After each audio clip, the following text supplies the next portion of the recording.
Good morning, everyone. I'll go ahead and call our meeting to order. This is the meeting of the Facilities Committee of the Virginia Museum of Natural History. I'm going to let Joe run us through the agenda since I'm sitting in a coffee shop and there'll probably be a lot of background music if I'm not muted. So I'm going to go ahead and mute myself for most of the meeting unless I need to make any comments, but I'll turn the floor over to Joe. Thank you, Tom. Frankly said, before we begin, I don't know if there's a lot of decision-making that needs to go on here. This is mainly a report out, so the trustees are informed about the status of our physical facilities. So we're going to start with Starling Avenue. And Tim, I've got 4 sections. I'll just let you walk through whatever you want to walk through regarding the building. It's the status, the pavilion, use of maintenance reserve, and Jonathan or Tim, if you guys could talk about utilities. So I'll let you first talk about the status of the building and any projects that you're working on. Okay. As far as we know now, the pavilion out back has been delayed for 2.5 weeks due to manufacturing delays. But other than that, I hadn't heard anything back from the contractors as of yet. As far as the building is concerned, everything is running smoothly ever since we had the recommissioning done of the facilities.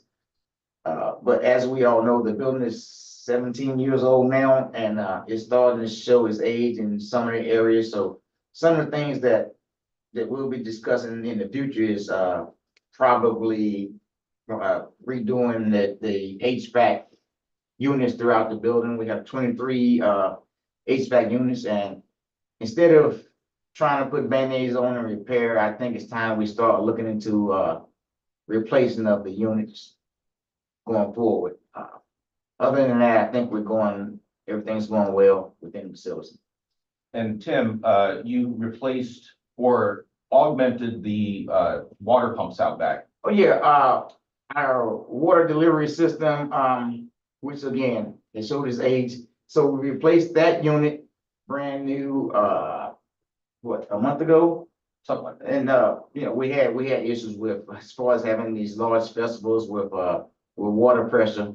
And that's been alleviated now with the new system that we had put in by a local contractor, which is working great now. Things are looking good. Yeah, that was a solid upgrade. We're looking at a payback on that of probably 3 to 4 years just in the Porta-John rental fees. So that's going to be a big help. And we can it was maintenance reserve, so it didn't come from our bottom line budget, but it is nice to have that maintenance reserve because now we can put those funds that we're going down the drain, so to speak, toward activities at festivals and staffing. Thanks, Tom.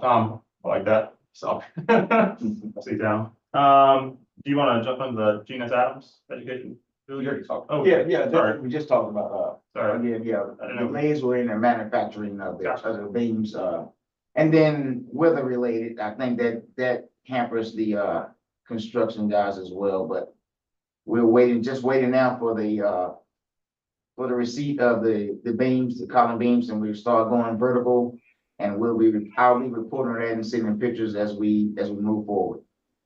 Okay. And how are things going with our utility bill? I know you'll notice in the projected budget for next fiscal year that we have a projected reduction in utility costs.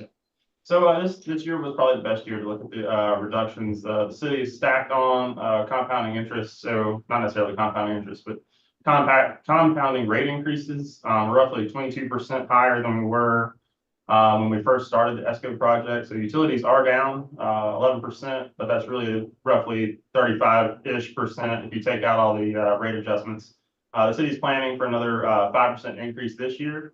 But we worked with the city. Now we have the new contracted rate. So we should at a minimum not see any higher utilities. It should be just kind of on par with what we're seeing this year. Although the project is successful, it's hard to see because the water is a little bit muddy because of the utility increases from the city.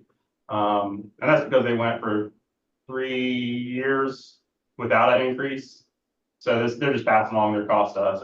They're not making, that's not profit for them. They're covering the cost in the contracted blocks of kilowatt hours. And So- eventually solar savings too, right? Yep, yes. Yes, that project was timely, it was serendipitous, but it's nice to have the increased efficiency as well as some electric production at a time when the city was raising everybody's rate, including my home rate, you might add. So, all right, good. All right, any questions about Starling Avenue? All right. Nope, and I just want to welcome Jennifer. She's joined us. Hi, Jennifer. All right, so we're gonna move right along to Douglas Avenue. We're gonna move on along to Douglas Avenue. We are, before I turn it over to Tim, I'm just gonna remind everyone that we have recently replaced the roof and replaced the drainage. And now Tim's gonna walk through what we'll start with in the new fiscal year. I will also add, just as an aside, that we've kind of kicked the staff in the tail because I've had to have a discussion about the concept of the tragedy of the commons. We were really kind of using Douglas Avenue as a dumping grounds, and it was starting to get bad. So we have charged staff over the next 6 months or so in preparation for our AAM site visit next year to kind of clean up the act over there. Right, so that's aesthetics. It's the idea of storing things in an organized fashion and so forth. So Tim, why don't you talk about some of the efforts that are ongoing over there now, as well as the term contract coming up in July. We for starters, we did have several issues with vandalism, little kids running around breaking windows, and just being adolescents, but we've added cameras over there now. But as far as the building itself is concerned, just yesterday we had a dumpster set down and we've started to clean up on the building. If you walk through the building Monday as opposed to 2 weeks ago, you guys would be surprised. The guys here would be surprised at the big change that is going on. Along with, we got outside help from inmates that are coming in and helping us clean out the building, and things are moving smoothly. I think we'll be ahead of schedule as far as having the building room ready for the accreditation walkthrough. So things are running up, I think, ahead of schedule. So things are looking up. Okay, and so approximately July, we'll be engaged in a term contract. What's that going to involve? First of all, and how we're going to pay for it. I'll leave the how we're paying for part with Johnson, but as far as the contract is, as far as that's concerned, we will be ready to start phase one, which would be the building envelope phase, which is doors, windows, and that sort of thing, buttoning up all the environmental side of it. Phase two will be probably HVAC, getting replacement as far as that's concerned, environmental controls within the building, so we be able to have adequate storage over there. And we'll move further on electrical, plumbing, not necessarily in that order, but that's where we stand right now.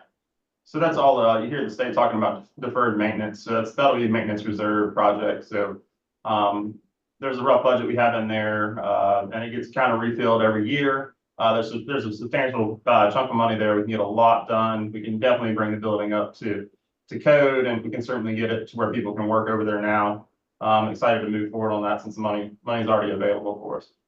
And just to kind of connect the dots, strategically, as the board, I don't even know how many years ago now, almost 9 years ago, maybe, the board had voted, of course, to keep Douglas Avenue as an asset. So we're finally able now to invest in it. When we get the collection storage area up to speed, and that's what the HVAC and the envelope and everything else is going to do, we can begin to free up some of the collection storage space over here, the long-term collection storage, which is going to be important, but also we'll be able to move the library. And once we move the library, Ryan, I know we've talked about this before, but do you want to just, especially since Abby's new, give a quick overview of the strategic use of the library facility? Sure. So of course our library space is roughly overall about 1,800 square feet, just under. And it is what it is. It's always been kind of underutilized as far as mission and public use. So a few years ago, we determined that a better use of that space would be a early childhood learning center, which has since been renamed a Young Explorer Center.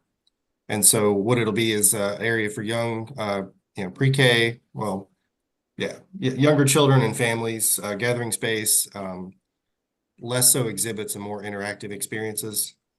It ticks a lot of boxes as far as, governor's priorities, multiple governors. Also, there's a lot of grant funding.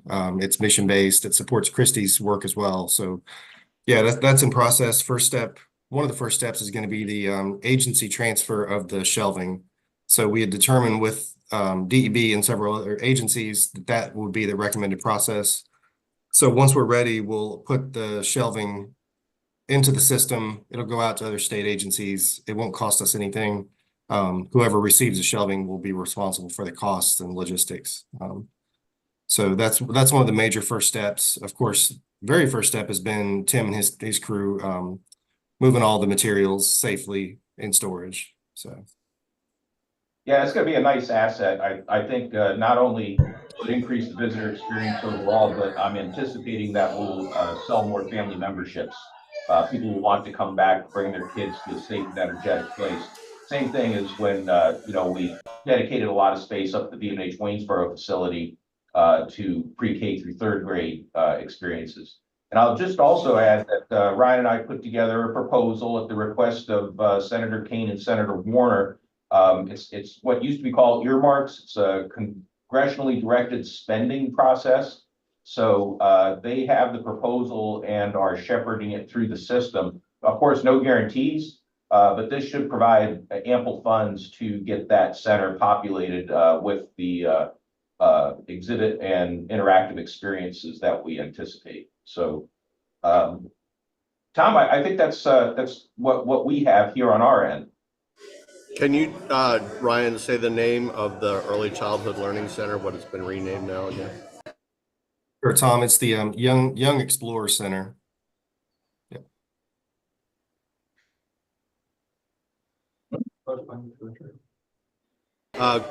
Do we have any updates on the trailer? The one in Waynesboro?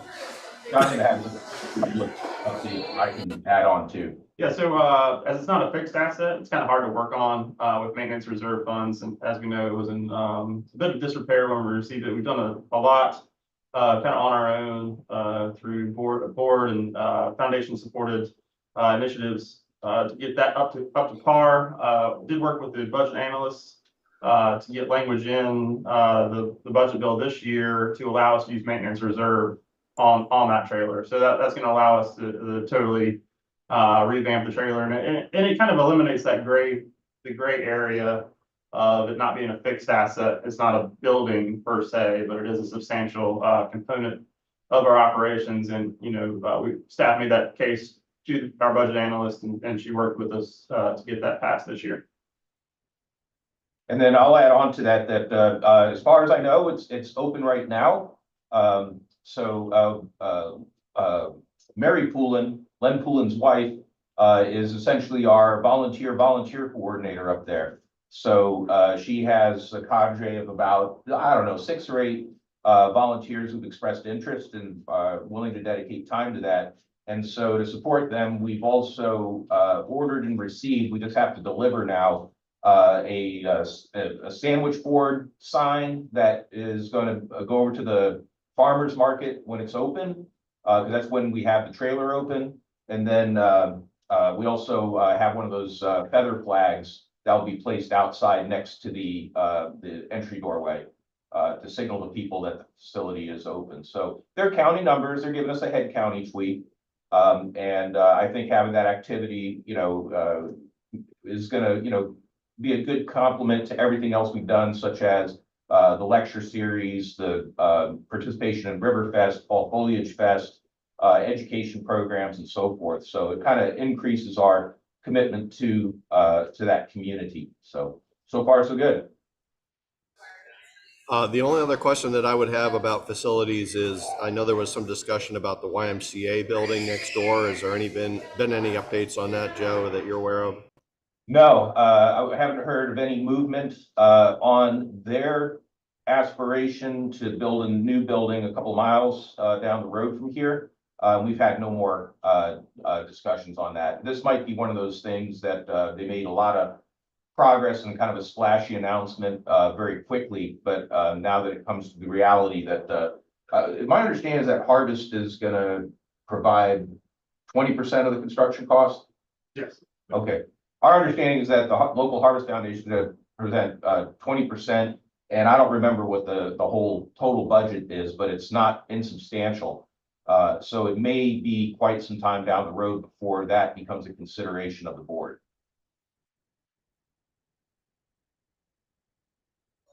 I personally think Harvest should just put a doggone YMCA building in there and then donate that building to us. You know, talk about having an impact. They would absolutely have an impact, but they're gonna nickel and dime the money out that they have, and you know, just it'll be what it is. Yep. You know. I don't have any other questions, but I don't know if there's questions from others on the call here.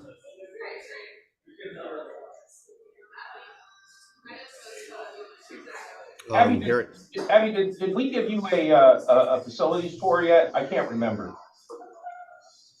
No. Yeah, okay. Well, we got to get you over here one of these days. Yeah, I would love that. I would love Yeah, to see all yeah. the things. Yeah, Right. it'd be great. And I mean, you'll hear more about this in the full board meeting, but we of course have a retreat in Danville in August. So I don't know that that will really be conducive if you're able to join us in person for that retreat on August 10th. But if not, you know, maybe we can plan on November. Sure. Yeah. okay, and I'll do my best to kind of capture that update for the board at our meeting at 10. If there's no other business, I'll go ahead and adjourn our meeting. Okay, thanks everyone. We'll see you in about 45